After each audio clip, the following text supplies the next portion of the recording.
All right, coming up next, a heavyweight collision between Francis Ngannou and Daniel Cormier.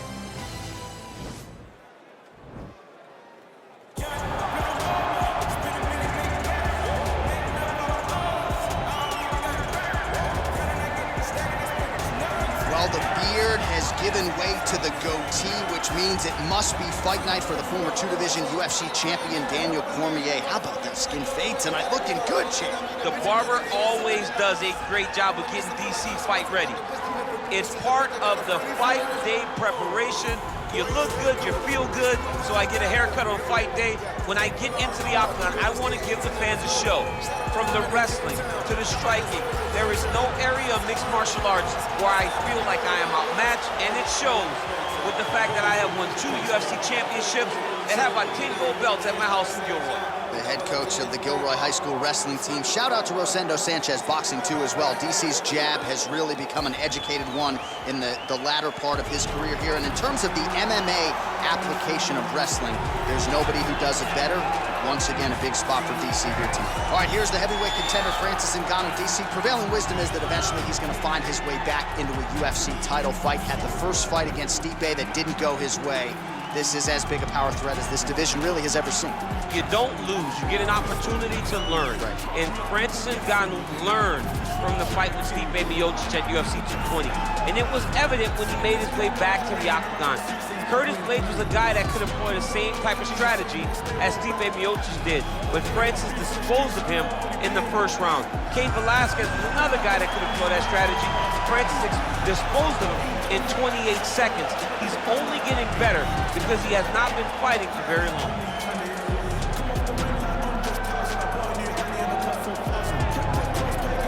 Our tale of the tape for this, our main event of the evening.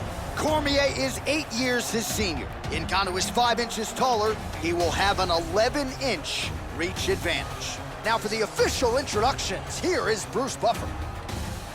Ladies and gentlemen, this is the main event of the evening.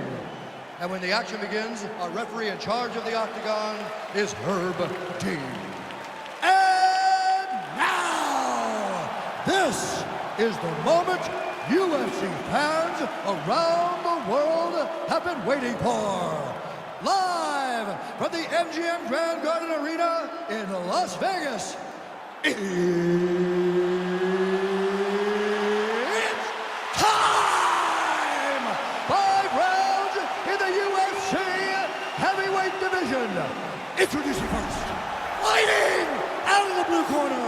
This man is a freestyle fighter holding a professional record of 22 wins, 3 losses, and 1 no contest. He stands 5 feet 11 inches tall, weighing in at 248 pounds. Fighting out of San Jose, California, Daniel D.C. Cormier.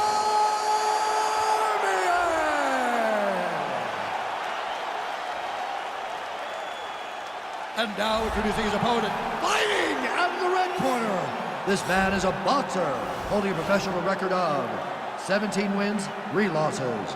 He stands 6 feet 4 inches tall, weighing in at 250 pounds. Fighting out of Paris, France, Francis the Predator Ngannou.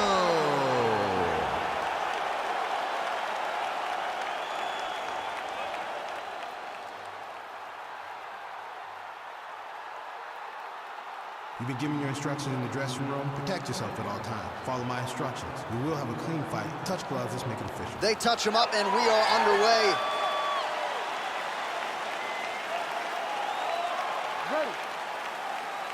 Ready to fight? All right, so here we go with round 1. Seems to be a throwback to... Oh, beautiful level change.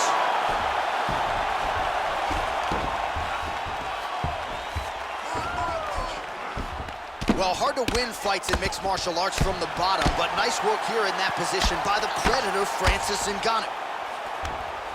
Oh, nice job using his strength there to posture up. We'll see what he can do now. He's going to start looking to land big shots from the top. All right, so you got to be careful playing on the ground with this guy. You don't want to mess around for too long.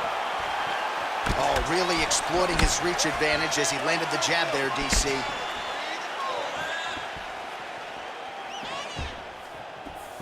Well, perhaps a sign of things to come as he lands a kick there. Nice. Oh! Wow! Oh! Beautiful diving strike lands. All right, he's trying to control posture here. Now trying to hip escape. Right now, it looks like he may be trying to set up an arm triangle choke. He needs to secure the left arm, push it across, and secure it with his head. Watch triangle, watch triangle.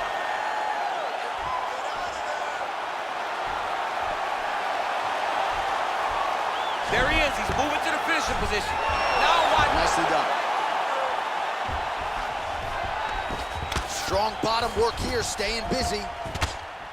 Oh, the ground and pound strikes continue to rain down. The opponent better move out of harm's way or the referee's going to stop this. He better start to move, and when his opponent starts to posture, he needs to put his feet on the hip, push him away to try to escape this very, very dangerous position. Well, he works hard to get up again here, but he looks hurt. Stuffs that takedown attempt without issue. So just over 20 total strikes have landed for Daniel Cormier. DC, pretty good for you, man, thus far. Good punch land. Well, he continues to stay busy, and he continues to land with volume punches here. I mean, volume, but he's not wasting anything. He's so accurate out there. Man. Oh! He's in trouble. He's getting lit up. Planted and fired there. Landed to the body. Oh! Oh, he's hurt bad. He's hurt bad now. He's got to press him. He's got to go chase that finish down now.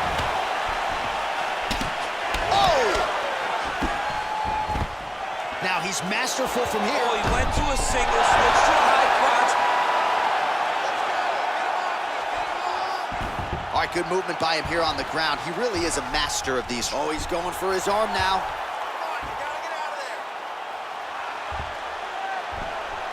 Oh!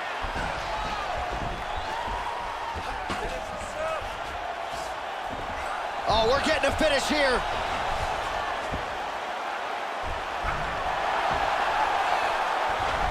This might just be a matter of time. Somehow stays in the fight. Ooh, right into side control, DC. This is where you want to be now because you get to make your opponent decide. They try to turn back into you, you can attack guillotine.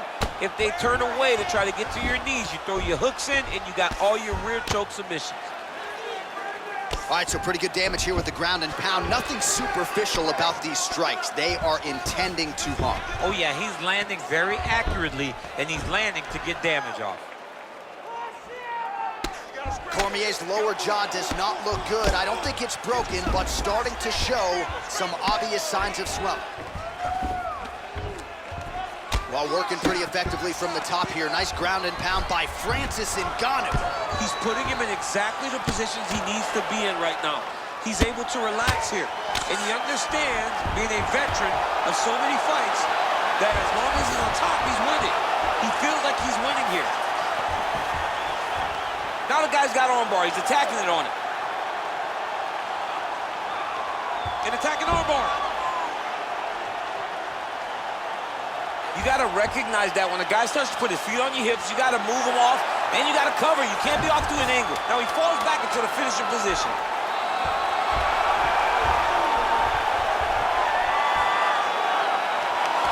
Oh, that's going to do it in a quick tap from there as he gets it done by submission. The moment he got the arm straight, he got the pressure with his hips to force his opponent to tap, and he wins the fight. He's done, he's done. What a performance. Yeah, that is some high-level Brazilian Jiu-Jitsu right there. Just the way he transitioned to secure the arm up against his body and ultimately force the tap. High-level stuff out of that young man here tonight. All right, let's take a look back at the replay as he gets it done by submission tonight, champ. He was able to get the fight to the ground exactly where he wanted it. Eventually, his opponent gave him an opportunity to get a submission. He did that, and he should be very proud of the work he did tonight in the octagon. So there he is, your winner by submission. That is a finish they will likely be talking about for some time. Big win, major statement made to the rest of this division. Ladies and gentlemen, referee Herb Dean's called a stop to this contest at 4 minutes, 57 seconds of the very first round. Declaring the winner by tap out, Francis the Predator Ngannou! All right, so there he is, all smiles, and rightfully so, after he gets the job done by submission tonight. You told me off the air before the fight that he was going to submit him, and that's exactly what happened. I mean, you know, this guy has such a great submission game that you cannot lay in his guard. And his opponent is known to lay in the guard. He made him pay for it tonight, got the submission victory.